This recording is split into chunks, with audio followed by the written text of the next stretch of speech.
Sweden is where feminism will thrive, but Japan will be the home of MGTOW in the future. To understand why parents aren't having kids, let's start with some fundamentals of Japan. First off, the nation is extremely gynocentric, elevating women in practically every sphere of life. Women in this country never supposed to pay for anything. Clubs are free, while chumps pay $40 at bars and movie theaters, and there are weekly ladies' nights, regardless of how much money they make. I've gone on dates with ladies who had respectable occupations yet demanded payment. Few pay for themselves, some do, typically the polar opposite of how they appear.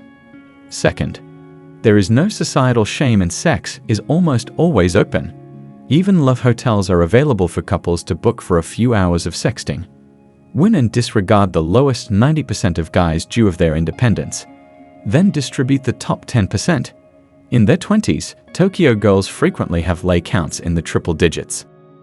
The third, unlike Western women, Japanese women are cold and pragmatic, and because of this, they see every person they encounter from the standpoint of how it will benefit them.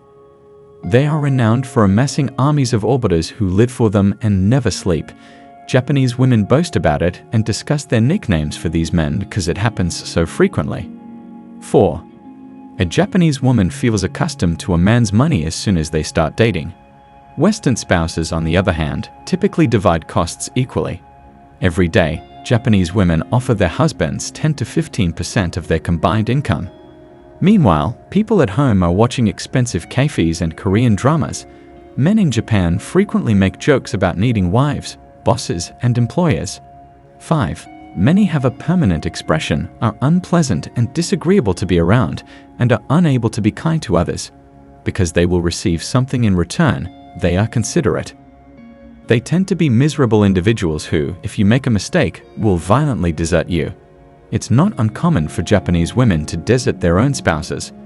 Because they watched their fathers toil and were frequently forced to commit suicide, Japanese men are hard workers but not ignorant. They know how to add 2 plus 2. The conclusion is that it is no longer worthwhile to squeeze for the juice. Staying single and spending money on interests is simpler than leading a life of unappreciated obedience for a piece of ass that the woman will leave after giving delivery. The short-term answer is no for men who believe that opting in will alter the behavior of women. It's because ladies can't see these men. Women exclusively interact with the elite, oblivious to the reality that the bottom 90% of society is enjoying themselves more than ever. The only party impacted is the government, which implies reduced tax revenue in the future. Before they were 30, some of these women got off the roller coaster and grabbed an obedient bedder.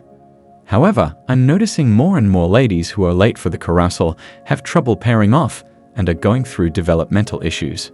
It is not surprising that they are assessing everything around them to extract as much information as they can from Japanese men, given that the average Japanese IQ is also among the highest in the world. Japanese women seem to be opportunistic and predatory. North American women are not as intelligent. Although I have met some morin, the sex is fantastic. Share your similar experiences with Japanese women in the comments section if you have any.